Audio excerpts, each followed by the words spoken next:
गुरुर्ब्रह्मा गुरुर्विष्णुः गुरुर्देवो महेश्वरः गुरु साक्षात् परब्रह्म तस्मै श्री गुरुवे नमः। ओम शांति शांति शांति।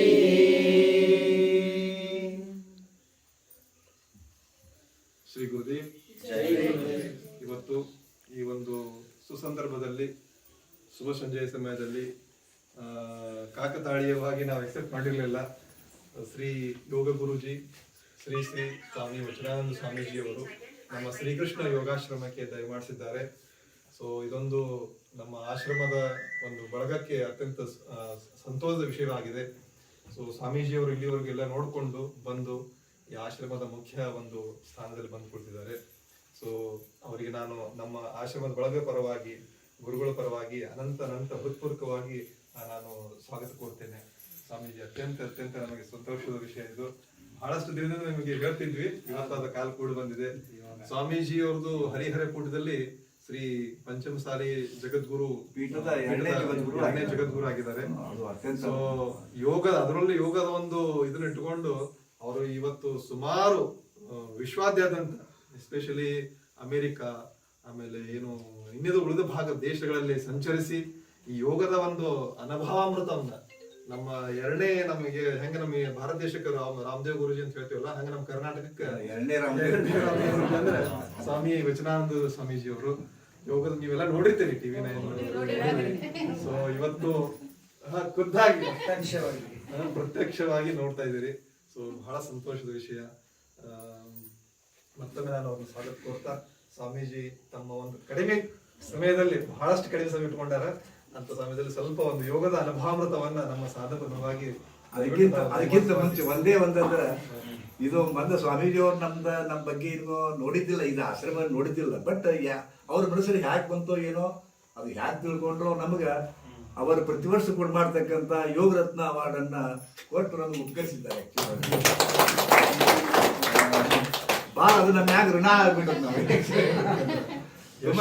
ಅದಕ್ಕೆ ಸಲ ಹೋಗಿದ್ವಿ. ನಾವು ತುಂಬಾ ಬಹಳ ಅನುಮಾನದಿಂದ ಪ್ರೀತಿಯಿಂದ ವಾತ್ಸಲ್ಯದಿಂದ ಕರೆದು ತಮ್ಮ ಪಕ್ಕದಲ್ಲೇ ಕೂಡಿಸ್ಕೊಂಡು ಹೆಂಗ ನಾವು ಕಾಶಿ ಜಗದ್ಗುರುಗಳು ಅವ್ರು ತಮ್ಮ ಪಕ್ಕದಲ್ಲಿ ಕೂಡ್ಕೊಂಡು ಊಟ ಮಾಡಿಸ್ತಾರೆ, ನಮಗೆ ಪ್ರಸಾದ ಕೊಡಿಸ್ತಾರೆ. ಹಂಗೆ ಅದೇ ಅನುಭವ ಪಂಚಮಸಾಲಿ ಪೀಠದ ಜಗದ್ಗುರುಗಳು ಆದಂಥ ವಚನಾನಂದ ಸ್ವಾಮೀಜಿಯವರ ಹತ್ರ ಹೋದಾಗ ಅವ್ರು ತಮ್ಮದೇ ಒಂದು ಏಕಾಂತ ಒಟ್ಟನ್ನು ಕರೆಸಿ ಪ್ರಸಾದವನ್ನು ತಾವೇ ಸ್ವತಃ ನೀಡಿಸಿ ನಮಗೆ ಉಂಬಡಿಸಿದ್ದಾರೆ.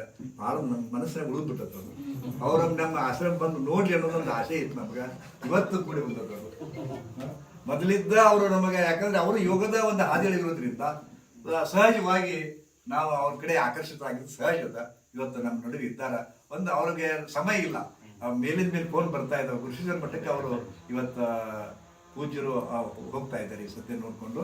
ಅದಕ್ಕೆ ಒಂದು 2 ಮಾತುಗಳು ಈಗಂತ ಎಷ್ಟು ಟೈಮ್ ಇದೆ ಗೊತ್ತಿಲ್ಲ ನಮಗೆ. ಒಂದು 2 ನಿಮಿಷ ಎಲ್ಲ ನೇರ ಕೂತ್ಕೊಳ್ಳಿ.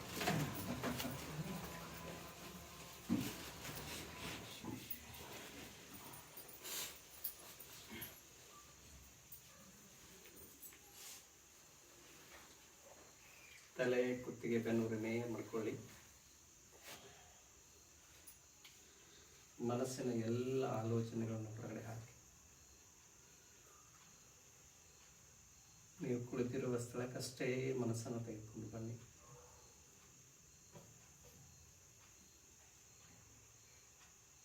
ಎನ್ನ ಕಾಲೇ ಕಂಬ, ಎನ್ನ ದೇಹವೇ ದೇಗುಲ, ಎನ್ನ ಶಿರವೇ ಹೊನ್ನ ಕಳಶೆ ಎಂಬ ಭಾವ ಇರಲಿ.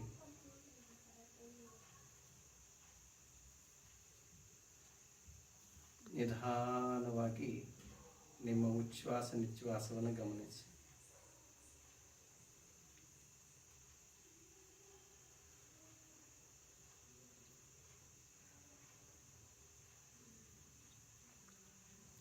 ಒಳಬರುವ ಹೊರ ಹೋಗುವ ಉಚ್ಛ್ವಾಸ ನಿಶ್ವಾಸವನ್ನು ಅವಲೋಕನವನ್ನು ಮಾಡಿ.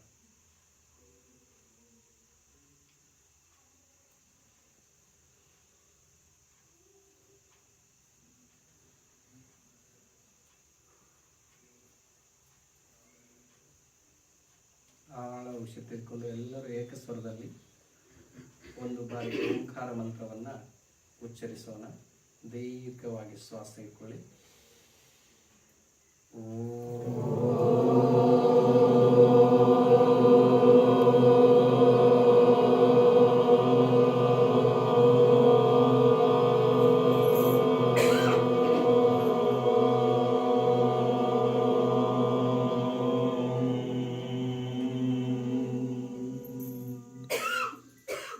ನಿಧಾನವಾಗಿ ಕೈಗಳು ಮುಗಿದುಕೊಳ್ಳಿ. ಕೈಗಳು ಮುಚ್ಕೊಳ್ಳಿ. ಕೈಗಳ ಮೇಲೆ ಇಟ್ಟುಕೊಳ್ಳಿ. ಕೈಗಳ ಮುಂದೆ ಇಟ್ಕೊಂಡು ಭಕ್ಷ್ಯ ಮಾಡಿಕೊಳ್ಳಿ.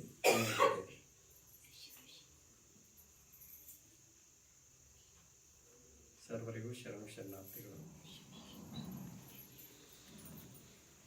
ಯೋಗ 1% ಥಿಯರಿ ಇದ್ದರೆ 99% ಪ್ರಯೋಗ ಇರ್ತದೆ.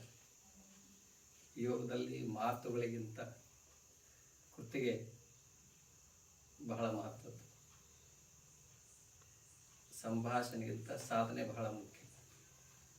ಹಾಗಾಗಿ ಈ ಒಂದು ಪವಿತ್ರ ಕ್ಷೇತ್ರ ಇದು. ಬಸವರಾಜ್ ಗುರೂಜಿಯವರ ತಪಸ್ಸಿನ ಫಲ ಇದು. ಇದೊಂದು ಅದ್ಭುತ ನಂದನವನವಾಗಿ, ತಪೋಭೂಮಿಯಾಗಿ, ತಪೋಕ್ಷೇತ್ರವಾಗಿ ನಿರ್ಮಾಣ ಆಗಿದೆ. ನಮಗೆ ಅತ್ಯಂತ ಖುಷಿ ಮತ್ತು ಸಂತೋಷವನ್ನು ಉಂಟು ಮಾಡಿದೆ. ಅಂದರೆ ಭಾರತ ದೇಶದಲ್ಲಿ ಈ ರೀತಿ ಎಲೆಮರೆ ಕಾಯಿಯಂತೆ ಯೋಗ ಸೇವೆಯನ್ನು ಮಾಡ್ತಾ ತಾವೇ ಅರಳಿ ಬಂದಂಥ ಸುಗಂಧದಿಂದ ಪಸರಿಸಿ ಸಾಧಕ ದುಂಬಿಗಳಿಗೆ ಮಕರಂದವನ್ನು ಕೊಡುವಂಥ ಅಪರೂಪದ ಯೋಗಿಗಳು. ಅಂಥವ್ರು ಬಹಳ ಸಿಗೋದು ಬಹಳ ಅಪರೂಪ. ಹಾಗಾಗಿ ನೀವೆಲ್ಲ ಅವರ ಪತ್ತಲ್ಲದಿದ್ದೀರಿ. ಅದಕ್ಕೆ ಹೇಳ್ತಾರೆ, ಕಲ್ಯಾಣದತ್ತ ಅಡಿ ಇಡಬಾರದು, ಆಸೆ ಆಮಿಷ ಅಳಿದಲ್ಲದೆ ಕಲ್ಯಾಣದತ್ತ ಹೋಗಬಾರದು. ಯಾವುದೋ ಒಂದು ಪುಣ್ಯಕ್ಷೇತ್ರಕ್ಕೆ ಎಲ್ಲಿ ಹೋಗ್ಬೇಕಾದ್ರೆ ಎಲ್ಲರಿಗೂ ಹೋಗೋಕ್ಕಾಗಲ್ಲ. ಅದಕ್ಕೊಂದು ಯೋಗ್ಯತೆ ಬೇಕು, ಒಂದು ಯೋಗ ಬೇಕು. ಆವಾಗ ಮಾತ್ರ ಅಂಥ ಪವಿತ್ರ ಕ್ಷೇತ್ರಗಳಿಗೆ ಪಾದಸ್ಪರ್ಶ ಮಾಡುವಂಥ ಯೋಗ ಇರ್ತದೆ. ನೀವು ಯಾಕೆ ಇಷ್ಟೇ ಇದ್ದೀರಿ ಅಂತಂದರೆ ನಿಮ್ಮದೊಂದು ಏನೋ ಯೋಗ ಅದ, ಋಣಾನುಬಂಧ ಸಂಬಂಧದ, ಕರ್ಮ ಸಂಬಂಧದ. ಹಾಗಾಗಿ ನೀವು ಇಲ್ಲಿದ್ದೀರಿ. ಸೊ ನೀವೆಲ್ಲ ಬಹಳ ಭಾಗ್ಯವಂತರು. ಇದೊಂದು ಅದ್ಭುತವಾಗಿರುವಂಥ ಒಂದು ವೈಬ್ರೇಷನ್ ಇರುವಂತಹ ಸ್ಥಳ ಇದು. ನಾವು ಏನು ಹಿಮಾಲಯಕ್ಕೆ ಹೋಗುವ ಆಸೆ ಇದ್ದರೆ ಇದೇ ಹಿಮಾಲಯ. ಸೊ ಹಿಮಾಲಯಗಳೆಲ್ಲ ಸ್ಥಳ ಮಹಿಮೆಗಳು. ಎಲ್ಲಿ ಋಷಿಗಳು ಎಲ್ಲಿ ಯೋಗವನ್ನು ಮಾಡಿ ಹಿಮಾಲಯದ ಎತ್ತರವಾಗಿ ಆಧ್ಯಾತ್ಮಿಕ ಬೆಳೀತಾರೋ ಆ ಸ್ಥಳವೇ ಹಿಮಾಲಯ. ಕೇವಲ ಹಿಮದ ಬಂಡೆಗಳಿರುವಂಥ ಸ್ಥಳ ಹಿಮಾಲಯ ಅಲ್ಲ. ಅಂದರೆ ಸ್ವಿಟ್ಜರ್ಲ್ಯಾಂಡ್ನಲ್ಲಿ ಕೂಡ ಸಾಕಷ್ಟು ಹಿಮ ಬೆಟ್ಟಗಳು. ಹೊರದೇಶಗಳಲ್ಲೆಲ್ಲ ಭಾಳಷ್ಟು ದೇಶಗಳಲ್ಲಿ, ಇವಾಗ ನೀವು ಕೆನಡಾಕ್ಕೆ ಹೋದರೆ, ಅಮೇರಿಕಕ್ಕೆ ಹೋದರೆ ಸಾಕಷ್ಟು ಸ್ನೋ ಬೆಟ್ಟಗಳದ, ಹಿಮದ ಬೆಟ್ಟಗಳದ. ಅವುಗಳನ್ನ ನಾವು ಹಿಮಾಲಯ ಅಂತ ಕರೆಯಂಗಿಲ್ಲ. ಅವೆಲ್ಲ ಭೋಗದ ಭೂಮಿಗಳು. ಇದು ಯೋಗದ ಭೂಮಿ. ಎಲ್ಲಿ ಋಷಿಗಳು ಯೋಗಿಗಳು ಕುತ್ಕೊಂಡು ಅನುಷ್ಠಾನವನ್ನು ಮಾಡ್ತಾರೋ, ಆತ್ಮಜ್ಞಾನದ ಕಡೆ ಹೆಚ್ಚು ಯಾರು ತೊಡ್ತಾ ಅದಕ್ಕೆ ಆ ಕ್ಷೇತ್ರನ ಹಿಮಾಲಯ. ನಾನು ಹೇಳ್ತಾರಲ್ಲ, ಕಾಶ್ಮೀರ ಎನ್ನ ಶಿರ, ಹಿಮಾಲಯದ ಶ್ರೇಣಿಗಳೇ ಎನ್ನ ಭಾವುಗಳು, ವಿಂಧ್ಯ ಎನ್ನ ಕಟಿ, ಕನ್ಯಾಕುಮಾರಿ ಎನ್ನ ಪಾದಯುಗ್ಮ, ನಾನು ಅಡಿ ಇಡಲು ಭಾರತವೇ ಅಡಿಯಿಟ್ಟು. ಅಂದರೆ ಭಾರತೀಯರು ಅವ್ರ ಬದುಕೆ ಭಾರತ. ನಾವು ಹೊರಟ್ರೆ ಭಾರತ ಹೊರಟ್ರೆ, ಭಾರತದಲ್ಲಿ ಏನಿಲ್ಲ ಹೇಳಿ. ಇಲ್ಲಿ ಎಷ್ಟು ಜನ ಋಷಿಗಳಿದ್ದಾರೆ. ಅಂತ ಒಂದು ಪವಿತ್ರ ಅಪರೂಪದ ಕ್ಷೇತ್ರ ಈ ಕ್ಷೇತ್ರ. ನಾವು ಬಹಳ ವರ್ಷಗಳಿಂದ ಕೇಳಿದ್ದೀವಿ ಶ್ರೀಕೃಷ್ಣ ಯೋಗಾಶ್ರಮದ ಬಗ್ಗೆ. ಒಂದು 20-25 ವರ್ಷಗಳಿಂದನೂ ಕೇಳಿದ್ವಿ. ಆದರೆ ಆ ಯೋಗನೂ ಬೇಕಲ್ಲ. ಯಾವಾಗ ಎಲ್ಲಿ ಯಾವಾಗ ಯಾರು ಹೋಗಬೇಕು ಅನ್ನೋದು ಅದು ನಮ್ಮ ಇಚ್ಛೆ ಇರೋದಿಲ್ಲ. ಅದು ಭಗವಂತನ ಇಚ್ಛೆ ಆಗುತ್ತೆ. ಎಲ್ಲವೂ ಭಗವತ್ ಪ್ರೇರಣೆ ಆಗುತ್ತೆ. ಹಾಗೆ ಇವತ್ತು ಶ್ರೀಕೃಷ್ಣ ಯೋಗಾಶ್ರಮ ಬರುವಂಥ ಯೋಗ ನಮಗೂ ಬಂದದ. ಅದು ಬಹಳ ಖುಷಿ. ಇಲ್ಲಿ ಈ ಪರಿಸರ, ಈ ಗಿಡಗಳನ್ನು ನೋಡಿ, ಇದನ್ನು ನೋಡಿದ ಮೇಲೆ ಇವತ್ತೇನೋ ಆಲ್ಮಟ್ಟಿ ನೀರು ಬಂದಿದೆ, ಹಚ್ಚ ಹಸಿರು ಕಾಣ್ತದೆ. ಅವಾಗೇನು ಇಲ್ದಾಗ ಇಲ್ಲೊಂದು ಗಿಡ ನೆಡೋದು ಎಷ್ಟು ಕಷ್ಟ ಇರ್ತದೆ.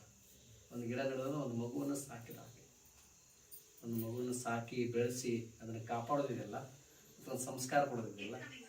ಹಾಗಾಗಿ ಇಲ್ಲಿರುವಂಥ ಪ್ರತಿಯೊಂದು ಗಿಡಗಳೇ ಒಂದೊಂದು ಯೋಗಿಗಳು ಹಾಗೆ ಬೆಳೆಸಿದ್ದಾರೆ ಅವರು. ಇಲ್ಲಿರುವಂಥ ಪ್ರತಿಯೊಂದು ಮರಗಳು ಯೋಗಿಗಳು. ಆ ಮರದ ಕೆಳಗೆ ಕೂತ್ಕೊಂಡು ಸುಮ್ಮನೆ ಕಣ್ಣು ಮುಚ್ಕೊಳ್ಳಿ, ಅವುಗಳು ನಿಮ್ಗೆ ಗೈಡ್ ಮಾಡ್ತವೆ.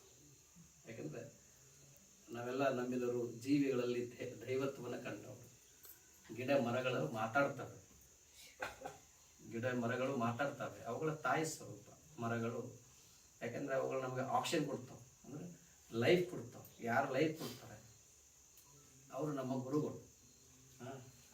ಯಾರು ನಮಗೆ ಜೀವನವನ್ನು ಕೊಡ್ತಾರೆ, ಭವಬಂಧನ ಬಿಡಿಸಿ ಪರಮ ಸುಖವ ತೋರಿದ ಗುರು.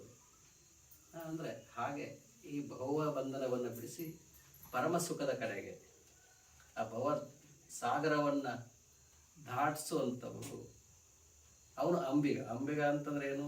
ಈ ನದಿಯಿಂದ ಈ ದಡದಿಂದ ಆ ದಡ ಕರ್ಕೊಂಡು ಹೋಗ್ತಾರೆ. ಹಂಗೆ ಗುರುವಾದವನು, ಸದ್ಗುರುವಾದವನು ನಮ್ಮ ಭವಸಾಗರದಿಂದ ಆ ಸಾಗರ ಕಡೆಗೆ ಕರ್ಕೊಂಡು ಹೋಗುವವನೇ ಗುರು. ಅಂಥ ಒಂದು ಸೂಕ್ಷ್ಮತೆ ತಾವೆಲ್ಲ ಬಂದಿದ್ದೀರಿ. ಭಾಳ ಸಂತೋಷ. ನಿಮ್ಮ ಆಧ್ಯಾತ್ಮಿಕ ಪಯಣ ಯಶಸ್ವಿಯಾಗಲಿ. ಮೋಕ್ಷದ ಕಡೆಗೆ ಶ್ರೀಕೃಷ್ಣ ಯೋಗಾಶ್ರಮ ಅವರ ಗುರುಗಳ ಪತ್ರದಲ್ಲಿ ತಾವೆಲ್ಲ ಆ ಧಾರಿತ ಸಾಯಿ ಹಾರೈಸಿ ಎಲ್ಲರಿಗೂ ನಮಸ್ಕಾರ. ಜೈ ಗುರುದೇವ್. ಮತ್ತೊಮ್ಮೆ ಪೂಜ್ಯರ ಪಾದಾರದಲ್ಲಿ ಪಡ್ಬಿಟ್ಟು ನಾನು ಪದೇ ಪದೇ ಹೇಳ್ತಿರ್ತಿರಲ್ಲ, ಕನಸು ಕಾಣಕ್ಕೆ ಕಲೀರಿ ಅಂತ ತಿಳ್ಕೊಂಡು. ಕನಸು ಕಾಣ್ರಿ, ಅದು ಮ್ಯಾನಿಫೆಸ್ಟ್ ಆಗುತ್ತೆ ಅಂತ ತಿಳ್ಕೊಂಡು. ಖಂಡಿತ ಮ್ಯಾನಿಫೆಸ್ಟ್ ಆಗುತ್ತೆ. ಬಟ್ ಆ ವಿಲ್, ಆ ಡ್ರೀಮ್ ಎಷ್ಟು ಸ್ಟ್ರಾಂಗ್ ಇರಬೇಕಂದ್ರೆ ಅದು ಆಗೇ ಆಗುತ್ತೆ ಅನ್ನೋ ಅತಿ ವಿಶ್ವಾಸ ಬೇಕು. ಹಾಗೆ ಅವ್ರಿಗೆ ನಾನು ಹೇಳಿ ಬಂದಿದ್ದೆ. ಆದರೆ ಅವ್ರು ಬರ್ತೀನಿ ಅಂತ ಮಾತು ಕೊಟ್ಟಿದ್ರು ಅವರು. ಆದರೆ ನಾನು ಅವ್ರೊಂದು ಬರಲೇಬೇಕು, ಬಂದೇ ಬರ್ತಾರೆ ಅಂತ ಅನ್ಕೊಂಡಿದ್ದೆ. ಇವತ್ತು ಅದು ಮ್ಯಾನಿಫೆಸ್ಟ್ ಆಯಿತು. ಇವತ್ತು ಅದು ಮ್ಯಾನಿಫೆಸ್ಟ್ ಆಗಿದೆ. ನಾನು ಅವರು ವಚನಾನಂದ ಶ್ರೀಗಳು ಬಂದು ಇಲ್ಲಿ ವಿಸಿಟ್ ಕೊಡಬೇಕು, ನಮ್ಮೊಂದಿಗೆ ಕೆಲವು ಕ್ಷಣ ಇರಬೇಕು ಅಂತಿಕೊಂಡು ನಾನು ಕನಸು ಕಂಡಿದ್ದೆ. ಮ್ಯಾನಿಫೆಸ್ಟ್ ಆಗಿದೆ. ಸೊ ಬಿಡುವಿಲ್ಲದ ವೇಳೆಗಳು ಕೂಡ ಸಹಿತ ಸ್ವಲ್ಪ ಒಂದಿಷ್ಟು ಕ್ಷಣ ಅನಿವಾರ್ಯ. ಅದು ಯಾಕೆ ಎಷ್ಟು ಒತ್ತಡ ಇದೆ ಅವ್ರಿಗೆ ಗೊತ್ತದು. ಈಗ 3-4 ಸರಿ ಫೋನ್ ಬಂತಿಗೆ ಉಚಿತ ಸ್ವಾಮಿಗಳಿಂದ. ಮತ್ತೆ ಅವ್ರು ಇಷ್ಟೇ ಅಲ್ಲಿ ಮತ್ತೆ ಒಂದು ತಮ್ಮ ಇದನ್ನು ನೀಡಿ ಆಶೀರ್ವಚನ ನೀಡಿ ಮತ್ತೆ ಇವತ್ತು ಹರಿಹರಕ್ಕೆ ಹೋಗ್ಬೇಕು ಅವರು. ಇಂಥ ಒತ್ತಡದ ನಡುವೆಯೂ ಕೂಡ ಅತ್ಯಂತ ಶಾಂತವಾಗಿ ಏನೂ ಒತ್ತಡ ಇಲ್ಲದಂಗೆ ಕುಂತಾರ. ಅದೇ ಯೋಗಿಯ ಲಕ್ಷಣ. ಒತ್ತಡದ ಮಧ್ಯೆಯೂ ಕೂಡ ಅತ್ಯಂತ ಪ್ರಶಾಂತವಾಗಿ. ಯಾಕಂದ್ರೆ ನಾ ಪದೇ ಹೇಳ್ತೀನಲ್ಲ, ಸರ್ವಚಿಂತಾ ಪರಿತ್ಯಾಗ ನಿಶ್ಚಿಂತಂ ಯೋಗ ಮುಚ್ಚತೆ. ಹೌದಾ? ಎಲ್ಲ ಚಿಂತೆಗಳು ದೂರ ಸರಿಸಿ ಯಾರು ಹಂತ ಸ್ಥಿತಿಗಳು ಒತ್ತಡ ಸ್ಥಿತಿಗಳು ಕೂಡ ನಿಶ್ಚಿಂತ ಇರ್ತಾನ, ಅವನೇ ಮಹಾಯೋಗಿ ಅಂತ. ಅದಕ್ಕೆ ಮೊದಲೇ ಅವರು ಯೋಗದ ಇದ್ರೊಳಗ ಅಧ್ವರಿಗಳದಾರ.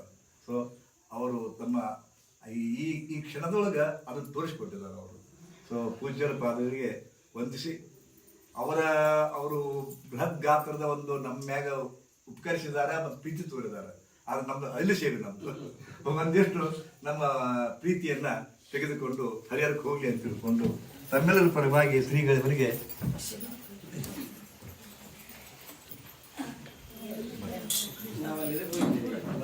ಅದೇ ರೀ, ನಮ್ಮ ಅಲ್ಲಿ ಅಮೆರಿಕಕ್ಕೆ ಹೋದಾಗ ಶ್ರೀಗಳವರು ನಮ್ಮ ಶಿಷ್ಯರ ಮನೆಗೆ ಹೋಗಿ ಬಂದಾರ. ನನಗೆ ಬಹಳ ಆಶ್ಚರ್ಯ ಆಯ್ತು ಶ್ರೀದೇವಿ ಫೋನ್ ಮಾಡಿದಾಗ. ಹೌದು, ಪೇಂಟಿಂಗ್ ಎಲ್ಲ ಇಲ್ಲಿ ಕೊಟ್ಟಾರಿಪ್ಪ ಅವರು. ಹೇಳಿದ್ದಾರೆ. ಇಲ್ಲ ಅದನ್ನು ಕೊಟ್ಟು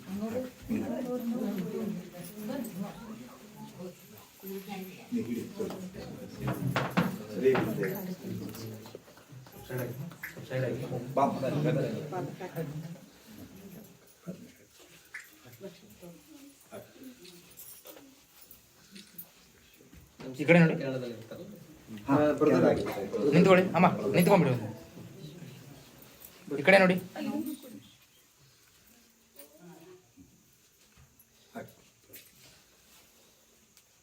ನಿಂತ್ಕೊಳ್ಳಿ, ಒಂದು ನಿಮಿಷ ನಿಂತ್ಕೊಳ್ಳಿ. ಈ ಕಡೆ ನೋಡಿ.